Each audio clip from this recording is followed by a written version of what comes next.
Docteur Yamtimba, un Bénin qui décide aujourd'hui de se rapprocher des pays de l'AES après moult désaccords entre ces différents pays, Mali, Burkina Faso, Niger et le Bénin, et particulièrement le Niger. Et bien sûr, par solidarité, on avait vu le soutien du Mali et du Burkina Faso.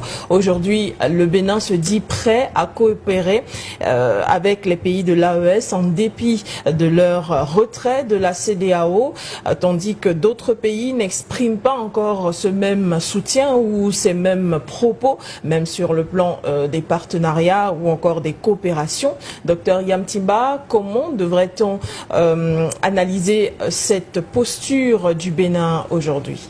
Il ne faut pas être naïf et penser que le Bénin vient de dire quelque chose d'extraordinaire. Le Bénin n'a rien dit qui vaille la peine. Je crois que le ministre Diop a écouté le ministre Olusegun du Bénin par courtoisie diplomatique. Parce que vous ne pouvez pas dire que vous allez continuer, vous allez maintenir des relations avec les pays de l'AES.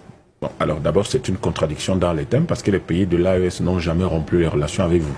C'est vous qui avez rompu les relations avec ces pays-là, dans le cas de la CEDEAO et même individuellement à travers un certain nombre d'actions belliqueuses contre le Niger.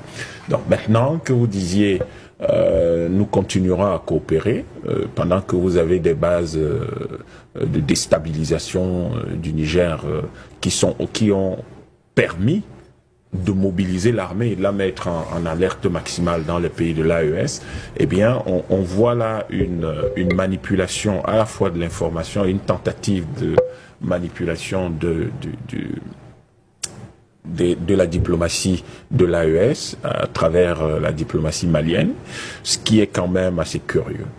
Donc, le Bénin...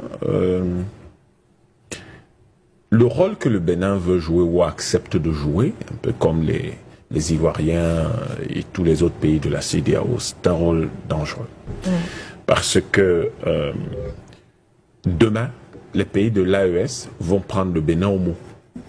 Bon, ils espèrent que la frontière sera ouverte du côté avec le Niger, mais je crois que le Niger ne fera pas cette erreur. Ils sont très aguerris et très sérieux, très rigoureux. Ils ne vont donc pas ouvrir cette frontière sans des garanties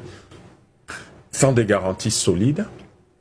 Et je crois que ce qui peut se voir même à travers Google Maps, et qu'on n'a même pas besoin d'aller faire d'aller sur le terrain pour faire des recherches de renseignements ou pour faire des infiltrations. Vous allez sur Google Maps, vous voyez ce que vous pouvez voir.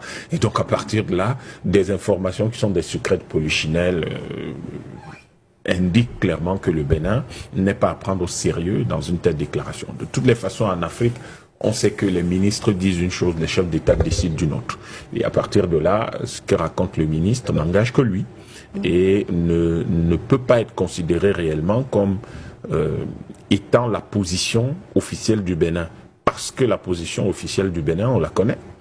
On sait que en ce moment, il y a des risques sérieux de déstabilisation du Niger en particulier, et que on sait également, il y a des informations qui circulent, il faudrait les confirmer, c'est vous les journalistes, d'une présence française à la fois au Bénin et au Nigeria pour déstabiliser l'AES, et que le report de 6 mois de la sortie de la CEDEAO de ces pays de l'AES, c'est en fait le temps de préparation que ceux qui veulent déstabiliser l'AES se sont donnés, parce que la sortie de l'AES, de la CEDEAO, a fait chuter beaucoup de choses, surtout en termes économiques, dans la CEDEAO, et particulièrement au niveau de la France, qui aujourd'hui souffre quand même d'un manque, a de grosses difficultés économiques et cherche à retrouver ce qui constituait hier son si vous voulez, non, j'aime pas utiliser ces termes parce que c'est des termes qui nous renvoient à une époque qui est très douloureuse. Disons, cherche à retrouver la totalité des flux, à reconstituer la totalité des flux qui lui parvenaient avant la crise. La difficulté, c'est que quand vous observez ce qui se passe en Afrique de l'Ouest aujourd'hui, vous constatez 2 choses ou 3. Qui partent sur un certain nombre d'éléments, si vous voulez, de paramètres économiques importants. Ces pays ces risques de déstabilisation et ces informations qui circulent, qu'il faudrait confirmer, qui veulent que l'AES soit attaqué, qui disent que l'AES sera attaqué, et que on croit que le meilleur endroit pour l'attaquer aujourd'hui, c'est dans le sud, puisqu'il y a un front nord contre les mercenaires internationaux, et que ce front nord est évidemment concerne les 3 pays, et qu'il faudrait donc engager un front sud à partir du Bénin et du nord du Nigeria. Donc, on raconte tellement de choses sur cette affaire que c'est horrifiant. On se demande, est-ce que les gens sont sérieux quand ils disent qu'ils vont mobiliser des groupes terroristes connus pour pouvoir lancer ces assauts-là? Mais c'est des groupes que vous allez alimenter, et quand ils auront attaqué le Niger, ils se retourneront contre leur propre pays. Donc, c'est comment des chefs d'État africains peuvent rentrer dans un tel... Dans ce genre de jeu extrêmement dangereux pour nos pays.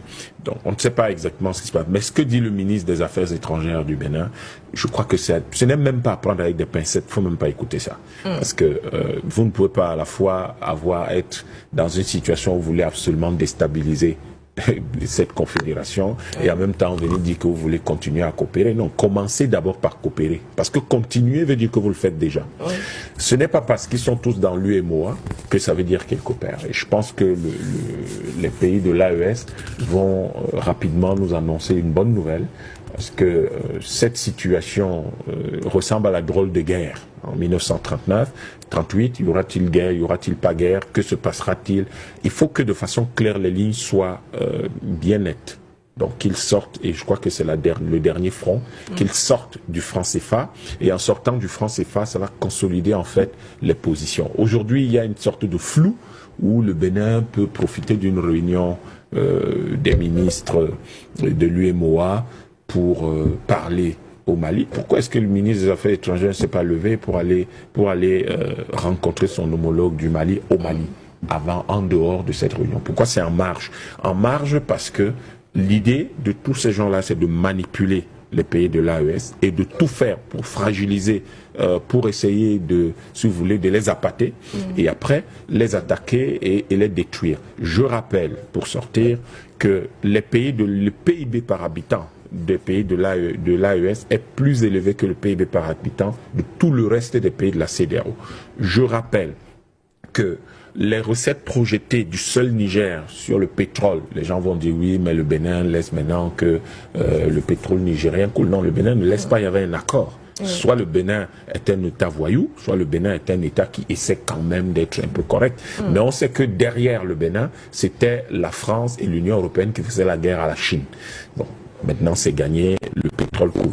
On sait que les recettes cumulées sur le pétrole, l'uranium du Niger, simplement, représentent à eux seuls à peu près l'équivalent de 3/4 du PIB du Niger en 2023. Le problème, c'est que tout cet argent va échapper à la France et elle n'est pas du tout contente. Elle n'est pas contente parce que ça représente à peu près 15 milliards de dollars. C'est l'équivalent, c'est l'équivalent de près de 2 fois les réserves de l'Afrique centrale qui ont permis à la France de lever 80 milliards de dollars sur le marché international cette année. Ça a servi de collatéral. Donc, si on pouvait utiliser la moitié de l'argent du Niger, ça permettrait à la France de lever 80 milliards sur les 300 milliards que son budget, qui sont projetés dans son budget 2025. Et vous, les Africains, vous avez décidé que cela ne rentre plus dans leur caisse. Vous avez un sérieux problème. Donc, ils sont prêts à faire la guerre pour ça. Et cette guerre qu'ils veulent mener, évidemment, c'est qu'il y a des pions derrière, comme le Bénin, comme la Côte d'Ivoire, bref, tous ces pays de l'UEMOA qui ne sont pas membres de l'AES sont potentiellement des pions. Et donc, le propos compte tenu de ces éléments-là, nous devons faire très attention. Le Bénin n'est pas du tout le grand ami que l'on croit et l'AES doit être ferme sur ses positions. L'ouverture de la frontière avec entre le Niger et le Bénin, je crois que c'est quelque chose qu'il faut reporter sine die, attendre jusqu'au moment où le front nord sera totalement évacué, parce que ce qu'ils veulent aujourd'hui, c'est ouvrir un front sud. Et évidemment, si vous avez un front nord et un front sud, ça veut dire que vous êtes pris en étau. Voilà la stratégie. Et quelle meilleure Et ça rappelle très curieusement les propos. Je ne sais pas pour quelle raison, c'est l'idée de la Deuxième Guerre mondiale qui me vient toujours en tête chaque fois que je regarde la CEDEAO, parce qu'on a l'impression que les acteurs posent exactement les mêmes actes. Vous constaterez que tout ce que dit le Bénin là, c'est les propos que les Anglais, les Anglais avaient avec les Allemands. Non, ça va aller, tout ça, on va continuer à coopérer. Et puis quelques temps après, on s'est retrouvé avec la Deuxième Guerre mondiale et on s'est retrouvé avec des fronts un peu partout.